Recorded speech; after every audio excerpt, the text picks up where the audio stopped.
실려 있는데요. 이단들의 해외 선교 전략에 대한 대책이 무엇인가라고 하는 발제 제목을 받았을 때 하나님께서 저에게 십수년 동안 선교지를 한 40여 차례 방문하게 하셨던 그런 그 관계로 이런 문제를 좀 발제하게 하신 건 아닌가 이런 생각을 했습니다. 몇 년 새에 제가 중국에 한 24번 정도 다녀왔습니다. 필리핀에도 10여 차례 다녀오고 여기저기 다니면서 선교사들과의 교제가 있었습니다. 제가 이제 과거에 필리핀에서 공부할 때 선교사들하고 함께 디비 과정을 한 때가 있었습니다. 그래서 선교사들하고 같이 이렇게 교제를 하면서 제가 이제 원래 원세영 목사님 밑에서 있었기 때문에 이단들에 대한 그 얘기를 어렸을 때부터 잘 들어왔고 또 그 연구하는 부분들을 곁에서 많이 지켜보아왔습니다. 그러면서 이제 그 선교사들이 이단들에 대해서 어떻게 생각하고 있는가 하는 부분을 이 발제를 부탁받고 나온 다음에 생각해 보니까요. 선교사들은 거의 이단들에 대해서 생각하지 않고 있더란 말이죠. 근데 제가 그 근래에 1년에 한 여덟 차례씩 중국에 다니면서 사실 우리나라에 있는 이단들이 중국에서 얼마나 활발하게 활동하고 있는지 그 피해 사례가 말도 못하게 많다고 하는 사실을 생각하면서 짧은 글을 이렇게 쓰게 되었습니다. 한국교회 해외 선교사 파송 규모가 세계 6위라고 하는 조사가 작년에 우리 일반적으로 목회자들은 우리나라가 미국 다음에 세계 선교사를 가장 많이 파송하는 나라다 이렇게 알고 있었는데 KWMA에서 발표한 걸 보니까 우리나라가 6위라고 하더라고요. 그러면서 지금 한국교회가 세계 각국으로 파송한 선교사가 169개국 24,742명이라고 이렇게 발표를 작년에 1월 14일에 그 선교사 파송 현황이라고 하는 도표를 통해서 발표를 하고 있습니다. 물론 이것은 KWMA 대학교단과 일부 선교단체 협조를 구해서 합산한 것이라고 하면서 그런 단서를 붙입니다. 실제 한국 선교사의 파송 숫자는 더 많을 것이다. 저도 그렇게 생각합니다. 제가 필리핀을 한 10여 년 이렇게 다니면서 보니까 주비 선교단체가 있어서 책, 주소록이라는 선교사 가정에 대한 자료들을 이렇게 보면 한 500가정 정도밖에 안 되는데 실제로는 선교사라고 하는 사람들이 1000가정도 넘는다는 겁니다. 그 문제는 뭐냐면 한 500에서 한 700가정 정도 선교사 그 등록 안 된 사람들이 선교사라고 하는 것 때문에 선교사들이 피해를 보고 있더라고요. 그래서 선교사 증을 가지고 있으면 인정해주던 필리핀 같은 데서조차도 선교사를 잘 인정을 안 하는 가짜가 많다 이런 식으로 이야기를 하고 있는 것들을 보았습니다. 선교사 파송 1위는 여전히 예정합동이고 2위는 전년도까지는 65개국 710명을 파송해 4위였던 기하성 굉장히 약진을 했어요. 이런 식으로 해서 자료가 KWMA에서 이렇게 나오는 겁니다. 선교단체도 도표에서 나와 있는데 여기도 한국 대학생 성경 읽기 선교회가 2위고 전년도까지는 11년이죠. 27개국이 540명을 파송해서 4위였던 인터콥이 2위로 뛰어올랐다. 이런 보고가 있습니다. 물론 이제 인터콥 같은 경우는 그 문제가 좀 있죠. 그래서 이제 문제가 많은 선교 단체들의 건강성을 우리가 한번 생각해 봐야 되겠다. 1위니 2위니 이게 문제가 아니고 정말 건강한 선교 단체인가. 각 교단과 선교단체들이 바른 신앙, 바른 삶의 복음 전파가 정상적인가, 과연 그런가? 제자훈련 과정에서 신학적 문제는 없는지에 관한 검증도 필요하다고 생각합니다. 한국 기독교 교단 선교부가 아닌 일부 선교단체들이 해외 선교에 신학적인 문제가 있다고 지적되고 있습니다. 특히 인터콥 같은 경우는 선교사 파송 숫자 면에서는 선교단체 중 2위를 기록하고 있지만 이 KWMA가 그 인터콥을 지도하고 있고 인터콥이 KWMA의 지도를 받고 있다고 하니까 아마 이런 조사를 한 것 같습니다. 그런데 지금 인터콥 같은 경우는 한국과 미국에서 문제를 일으켜서 많은 교회들과 갈등하고 있고 신학과 선교 방법에 대해서 의심하고 있고 한국 여러 교단에서는 이단성, 사이비성, 참여중재 등의 발표가 있어서 이단을 연구하는 분들이 지적을 받고 있는 상태입니다. 특히 합신 같은 경우는 심각한 이단성이다. 이렇게까지 이야기하고 있는 것으로 알고 있습니다. 우리가 일반적으로 선교사들, 선교단체들의 건강성 심각하게 우리가 생각해 봐야 된다. 이런 생각을 해봅니다. 한국교회 선교 100년, 이제 100여 년 됐는데 뒤돌아봐야 된다고 생각합니다. 바울사도와 같이 이방 선교에 부르심을 받은 목숨 걸고 평생 헌신할 수 있는 전임 선교사 또는 세계 곳곳에 퍼져 있는 우리 동포 700만 명 가운데 선교에 헌신할 수 있는 일꾼의 발굴, 또 현지인들 중 사명자를 발굴하고 한국에 내려와서 제대로 교육시켜서 재파송하는 일 등 선교 다원화의 계획적이고 지속적인 연구가 필요하다고 생각합니다. 중국 같은 경우, 저희 같은 경우도 중국에 2개의 신학교를 운영하고 있으면서 제가 이제 가서 성경을 가르치고 있는 가운데 있는데 중국에서 사람들을 데려다가 여기서 특강 교육 그리고 그 중에 몇 명은 데려다가 학교에 보내서 정규과정을 공부하게 하고 다시 돌려보낸 그런 사례들이 있습니다. 우리가 이제 이런 일들을 하긴 하지만은 소극적이기도 하고 정말 그렇게 많은 사람들을 데려와서 훈련시키지 못하고 있는 안타까움이 있는데 우리가 이런 일에 소홀히 하고 있는 동안에 이단들은 어떠냐면 반면에 이단들은 교세가 커지면서 세계에 눈 돌려 세계 선교부를 만들고 엄청난 자금을 투자하고 공격적 선교를 하고 있습니다. 우리나라에서 이단으로 지급된 교단과 선교단체들의 활동이 굉장히 활발합니다. 중국 같은 경우는 우리나라에서 이단이라고 얘기되어져 있는 단체 교단이요 다 가 있습니다. 예를 들면 하나님의 교회는 전 세계 150여 개국에 2200개의 교회를 개척하고 여자 하나님을 열심히 전하고 있습니다.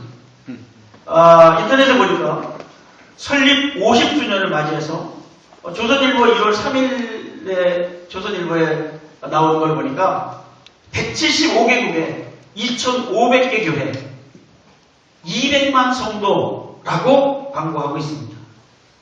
그러니까 통일교 같은 경우는요 일본에만 60만 명의 신자가 있다고 자체 보고하고 있습니다. 그 외에 신천지, 다락방, 베레아, JMS 등 한국 교계에서 이단 사이비로 규정한 단체들이 약진이 두드러집니다. 다락방 같은 경우는 개혁 측에서 받아들이고 난 이후에 선교사들은 혼란이 왔습니다. 개혁 측에서 나가 있는 선교사들이요 다락방이 자기네 교단에 소속되어 있다고 하는 것 때문에 이걸 이단이라고 해야 되는지 말아야 되는지 갈등을 갖습니다. 그러니까 그 개혁 측으로 들어오기 전에는 이단이라고 막 선교지에서 얘기했는데 지금은 이게 자기네 교단에 들어와 있으니까 이게 아주 갈등이 보통 심각한 게 아닙니다. 더군다나 뭐 합동 측도 마찬가지고 아니 뭐 여러 군데 마술을 꽂혀서 선교사들에게 와서 교육을 받고 가면 선교비를 지원해주겠다. 그러니까 뭐 선교사들이 그 선교비 지원이 열악한 상태에 있는 사람들이 많거든요. 그러니까 한국에 와가지고 이단 단체에 교육을 받으러 가가지고 있는 말이죠. 그래서 선교부에는 얘기도 안 하고 슬며시 와가지고 교육받고 가가지고는 그거 가지고 가르치는 경우가 상당히 많습니다. 또 어떤 사례를 보면 어떤 단체에서 이제 와서 선교비를 주다가 그 교회에 선교비를 주다가 너 여기 와서 교육 안 받으면 선교비 끊겠다. 그래가지고 선교비가 끊긴 선교사들도 있습니다.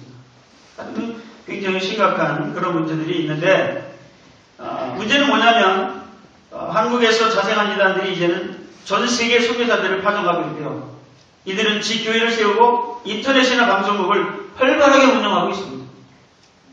많은 경제력을 바탕으로 현지 교회를 운영하고 신학교도 세우고요. 자신들의 교리를 가르쳐 신학교를 졸업하는 전도사, 목사, 안수하에서 사역의 지경을 넓혀가고 있습니다. 국내 이단들의 해외 진출에 한국교회가 그 실태조차 파악하고 있지 못합니다. 저희 합동중의 GMS 같은 경우는요, 지금 제일 많이 선교사를 파송하고 있다고 하면서도 GMS에 소속되어 있는 선교사들이 이단에 가서 교육받고 그걸 가르치고 있는데도 불구하고 실태조차 파악하지는 못하고 있습니다. 제가 알고 있는 사람들도 있는데도 불구하고 선교부에서는 모르고 있다는 거죠. 전혀 모르고 있습니다. 최근 이단들의 엄청난 자금력과 조직을 바탕으로 선교지 주민들을 사로잡고 있습니다. 현지 권력층과 연결해서 세력과 위상을 높여가고 있습니다. 여러분, 이만희 같은 사람은 대통령하고 만나서 외국의 대통령, 외국의 총리, 외국의 국회의원 집회 막 하면서 고위층 접촉 막 합니다. 우리나라에서 보내는 선교사들 외국의 고위층과 접촉하고 연결합니까? 별로 없습니다. 제가 필리핀에 한 10여 년 동안 계속 다녔었는데 고위층하고 만나는 선교사 별로 본 적이 없습니다. 다 빈민 선교하고요. 다 집 먹고 살기가 어렵습니다. 그만큼 지원이 열악한 상태에 있습니다. 이단들은 어떤가요? 교주가 가서 집회 엽니다. 잔치합니다. 어마어마하게 거대한 행사를 하면서 정치인들 막 불러댑니다. 세력이 엄청 많습니다.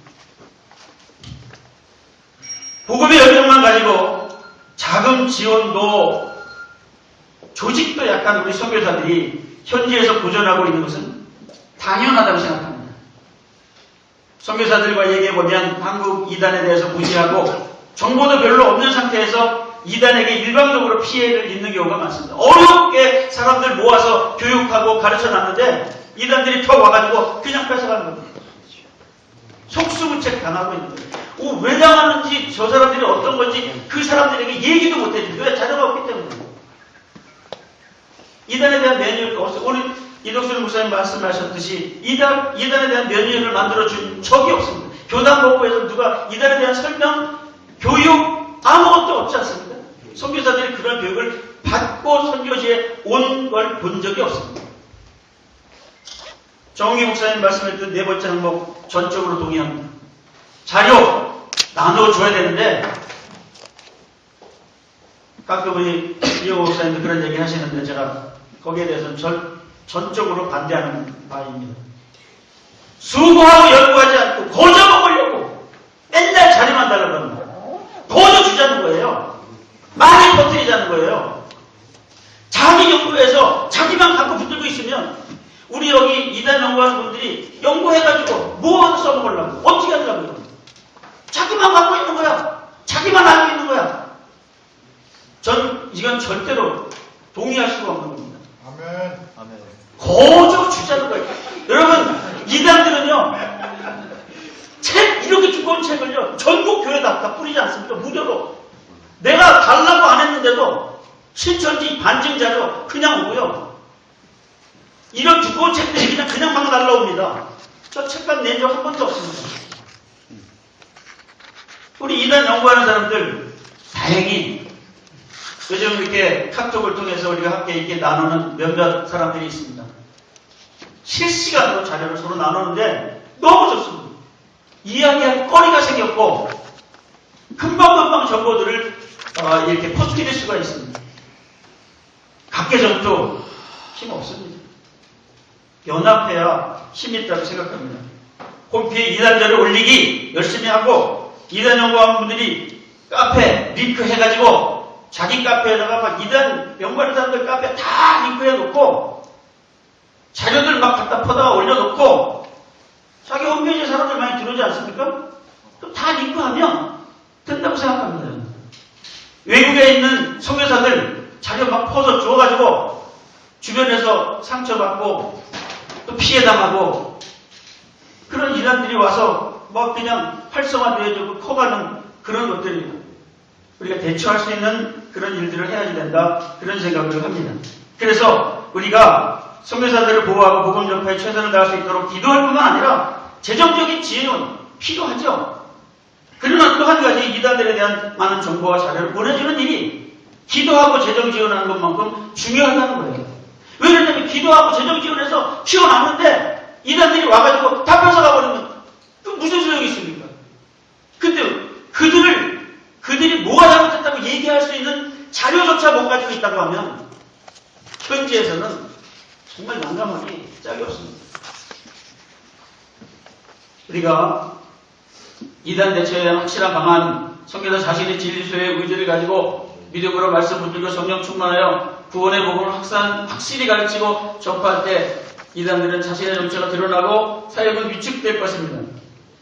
그게 확실한 이단 대처의 방안이 되겠지만은 그러나 우리가 이단에 대한 그런 자료들을 나누는 것.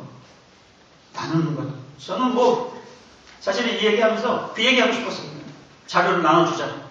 가지고 있는 자료를 보내자. 그리고 선교부하고 연결하고 노예라든지 시찰이라든지 이런 데서 내가 이단을 연구하는 사람이다. 그러니까 이단에 관한 문제가 있을 때는 나한테 자료를 요청해라. 언제든지 자료를 주겠다. 좀 이렇게 좀 얘기하는 연구자들이 좀 있었으면 좋겠다는 것입니다. 자기만 자료 갖고 있지 말고 막 진짜 퍼주자는 거예요. 이거 수고도 않고 연구도 않고 거저 먹으려고 그러는 거저 주십시다. 여러분 동의하십니까? 네. 그래서 이 해외에 있는 이 선교사들에게도 이단에 관한 매뉴얼, 어느 이단들이 어떤 활동을 하고 있고 어떤 게 문제가 되어 있고 어떤 게 신학적으로 성경적으로 또는 사회적으로 이런 문제가 있는가를 매뉴얼을 만들어서 전하고 있는 것이 연구하는 사람들의 사명이라 저는 그렇게 생각합니다. 이상입니다.